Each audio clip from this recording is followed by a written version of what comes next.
तो दोस्तों, नमक हराम की आने वाली एपिसोड में क्या अस्मा खुदकुशी करने वाली है? यहां पर बहुत ही ज्यादा नींद की गोलियां खाकर चली जाएगी सीधी ऊपर, या होगा कुछ और? लेटेस्ट एपिसोड के अंदर बहुत ही स्टूपिड सीन भी थे और कुछ ऐसे सीन जिनको देखकर मुझे काफी हंसी आई। वो कौन से भैया मंजर हैं? इन सभी क्वेश्चंस के आंसर मैं आज के स्टूडियो में देने वाला हूं। फिर जो नए लोग आए मेरे चैनल पर, अगर आप लोगों ने अभी तक पीके लग्जरीज वेबसाइट को विजिट नहीं किया तो भैया आपको बताना चाहूंगा, वहां पर फ्लावर्स के ऊपर 50% ऑफ चल रहा है। नीचे डिस्क्रिप्शन में आपको लिंक मिल जाएगा। अभी जाएं, अपनी मर्जी का फ्लावर वाश या फिर ऐसे में लैंप खरीदने के बाद हमें अपना फीडबैक देना मत भूलिएगा। PK Luxus. We don't sell crap. मुरीद को फ्लैशबैक्स आते हैं, समझ में आता है, लेकिन इसको वो वाला टाइम कैसे याद आ रहा है जब ये बेचारा होगा कोई अराउंड 1 साल का और ऐसे में माँ की गोद में रोने लग रहा है। लोग जमी पूछती अमीर होते हैं, इसने ठान लिया है कि इसको नौकर ही रहना सारी जिंदगी। हम जो जद्दी पुश्ती नौकर होते हैं ना बेगम साहिबा। कुछ तो डायलॉग बड़े इंटरेस्टिंग है, लेकिन कुछ जो है ना वो बहुत ही ज्यादा फनी हो जाते हैं इस ड्रामे के। कि जैसे ये जो कमेंट है ये बड़ा मशहूर है इस हवाले से कि हाँ भाई, जिस घर में ब्याह कर जा रही हो वहां से तुम्हारा जनाजा ही उठेगा। लेकिन हमारे मुरीद मियाँ क्या कहते हैं? हमारे बड़े बचपन से हमें एक ही बात सिखाते हैं, मालिक के घर से उठे तो जनाजा उठे। हाय हाय हाय। मैंने साहब की मिन्नत की है कि मेरी शादी आपसे ना करवाई जाए, लेकिन वो फिर भी नहीं मान रहे। इतना तो मिन्नत करने वाला रहता नहीं। अस्मा बेगम को चेक करो कि यहाँ पर उसको एक तिजोरी दे रही है कि ले जाओ लूट लो, 7-8 करोड़ रुपया है ऐसे में जायदाद भी। अरे बीबी, उसको पूरा महल मिलने लग रहा है, साथ में मलका भी, तो तुम उसको एक छोटी सी तिजोरी देकर कैसे बना सकती हो? बात तो सही है। ड्रामे के अंदर सबसे इंटरेस्टिंग चीज ये है कि यहाँ पर सारे हरामी काम ये कर रहा है नमक हराम, लेकिन फिर भी अपने आप को ऐसे पोर्ट्रे करेगा कि जैसे इससे नमक हलाल तो कोई हो ही नहीं सकता। स्पेशली इसका वो सीन जहां पर ये अमीन कुरैशी को देखकर कहता है कि इतनी आसानी से तुम्हें नहीं मरने दूंगा, घसीट घसीट के मारूंगा, और दूसरी तरफ उसी के कदमों में बैठकर कहेगा कि आप मर गए तो मेरी जिंदगी का तो मकसद ही खत्म हो जाएगा। एक बात की समझ नहीं आती कि इतना ताकतवर अमीन कुरैशी, पैसे की रेल पेल, ऐसे में बहुत ही स्ट्रॉन्ग पर्सनैलिटी इसको दिखाया गया है और घर के अंदर काफी रोब भी इसका, तो कैसे भैया अस्मा के सिर्फ थोड़े से शाउट करने पर हमारा बेचारा अमीन कुरैशी अल्लाह को प्यारा होने वाला था? ना तो मैं नौकर से शादी करूंगी, किसी ऐसे इंसान से शादी करूंगी जो मुझ पर रहम खा के शादी के लिए मान जाए।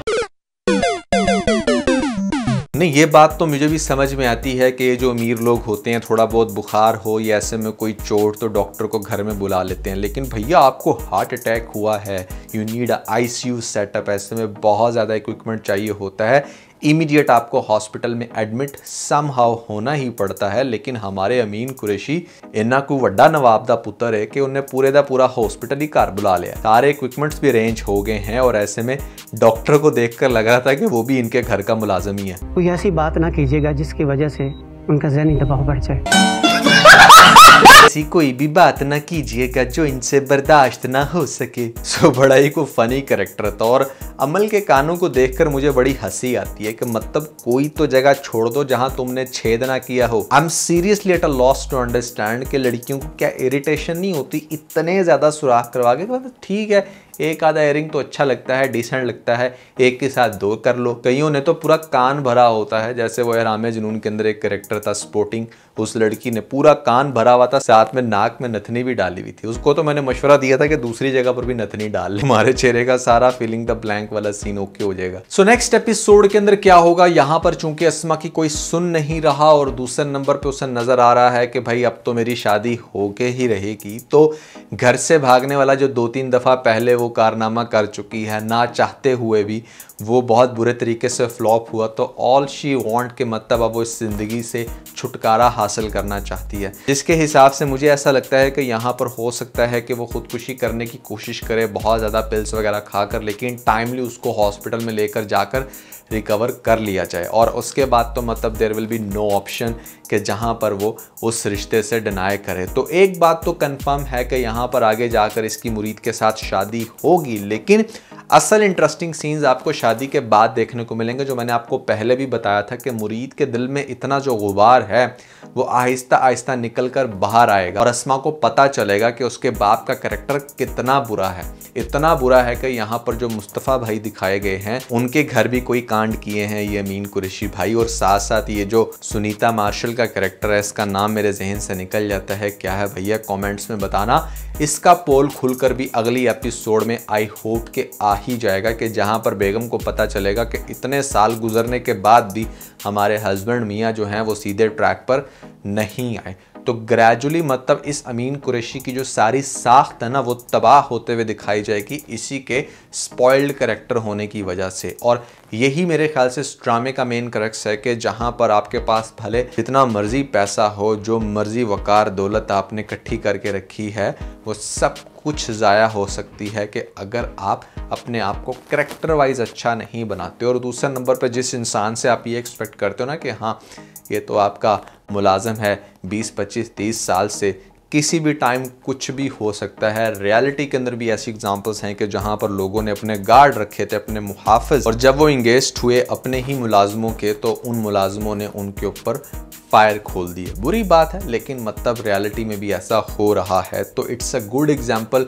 इस ड्रामे के अंदर बहुत ही इंटरेस्टिंग सीन्स हैं और ओवरऑल ड्रामे के डायलॉग्स मज़े के हैं। बट मैं फिर भी समझता हूँ कि जिस लेवल की ये कास्ट थी, जिस लेवल का ये ड्रामा था, इसको मज़ीद इंटरेस्टिंग होना चाहिए था। यहाँ पर फिर भी काफ़ी स्लो है। आप लोगों के क्या हैं ख्यालात? क्या आप लोग समझते हो कि इस ड्रामे के अंदर भरपूर इंजॉयमेंट है और ऐसे में फुल ऑफ स्टोरी है? तो मुझे कमेंट्स में ज़रूर बताना। अच्छा, जो अमल है जब उसको घर में ये बात पता चलेगी कि मतलब ऐसे में मेरी बड़ी बहन की शादी करवाने का सोच रहे हैं हमारे अब्बा मियाँ मेरे एग्जिस्टिंग फियांसी के साथ, तो उसको तो खुश होना चाहिए था। आई थिंक उसको सपोर्ट करना चाहिए था और पुश करनी चाहिए थी ये बात कि हाँ हाँ ऐसा हो। कुछ वो इस एंड पे फाइट करती तो शायद ड्रामे का मज़ा दोबारा हो सकता था, लेकिन वो बस अपने ही एक स्टूपिड से कैरेक्टर के अंदर है। टू बी वेरी ऑनेस्ट, इस ड्रामे के अंदर अमल का कैरेक्टर बड़ा इरिटेटिंग है। वो अपनी बहन को सपोर्ट भी नहीं कर रही और जो उसका एक्चुअल में पर्पज़ है उस पर भी काम नहीं कर रही। So it's a useless character.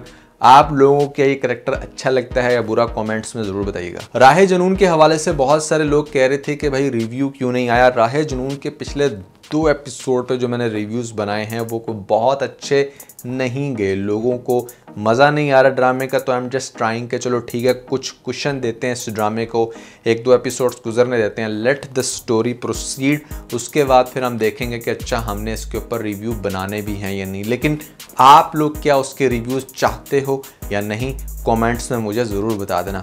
और इसके अलावा मैंने अभी कल एक बहुत ही इंटरेस्टिंग वीडियो लॉन्च की है जहां पर 2023 के ऑलमोस्ट सभी बेस्ट ड्रामास को कंपाइल करके बता दिया है कि ये 8 ड्रामे हैं जो अगर आप लोगों ने नहीं देखे तो लाजमी देख लें, क्योंकि इस लिस्ट के अंदर वो ड्रामे बताए गए हैं जो स्पेसिफिकली 2023 के अंदर बहुत अच्छे थे।